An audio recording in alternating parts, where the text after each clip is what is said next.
Artificial intelligence for people in a hurry. The easiest way to think about artificial intelligence is in the context of a human. After all, humans are the most intelligent creatures we know of. AI is a broad branch of computer science. The goal of AI is to create systems that can function intelligently and independently. Humans can speak and listen to communicate through language. This is the field of speech recognition. Much of speech recognition is statistically based, hence it's called statistical learning. Humans can write and read text in a language. This is the field of NLP, or natural language processing. Humans can see with their eyes and process what they see. This is the field of computer vision. Computer vision falls under the symbolic way for computers to process information. Recently, there's been another way, which I'll come to later. Humans recognize the scene around them through their eyes, which create images of that world. This field of image processing, which even though is not directly related to AI, is required for computer vision. Humans can understand their environment and move around fluidly. This is the field of robotics. Humans have the ability to see patterns, such as grouping of like objects. This is the field of pattern recognition. Machines are even better at pattern recognition because they can use more data and dimensions of data. This is the field of machine learning.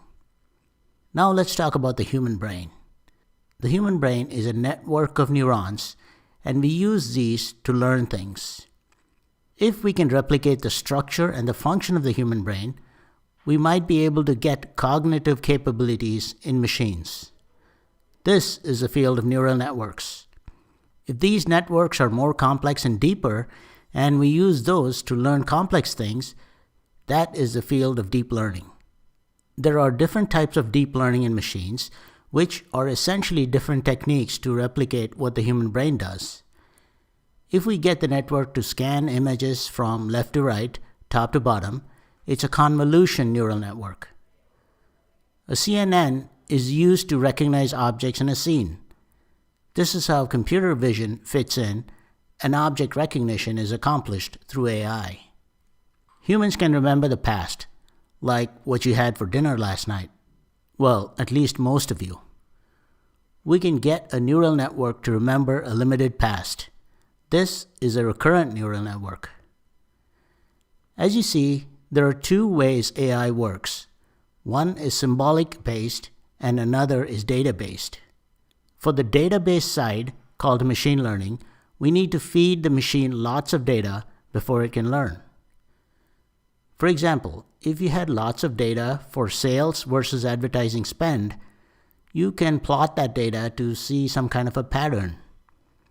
If the machine can learn this pattern, then it can make predictions based on what it has learned.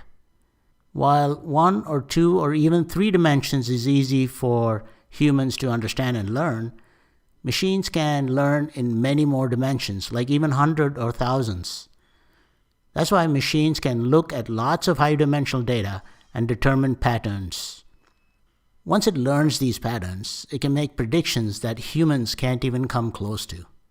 We can use all these machine learning techniques to do one of two things: classification or prediction. As an example, when you use some information about customers to assign new customers to a group, like young adults, then you are classifying that customer. If you use data to predict if they're likely to defect to a competitor, then you're making a prediction. There's another way to think about learning algorithms used for AI. If you train an algorithm with data that also contains the answer, then it's called supervised learning. For example, when you train a machine to recognize your friends by name, you'll need to identify them for the computer. If you train an algorithm with data where you want the machine to figure out the patterns, then it's unsupervised learning. For example, you might want to feed the data about celestial objects in the universe and expect the machine to come up with patterns in that data by itself. If you give any algorithm a goal and expect the machine, through trial and error, to achieve that goal, then it's called reinforcement learning. A robot's attempt to climb over the wall until it succeeds is an example of that. So there you go. Thanks for watching, and if you like my videos, please subscribe.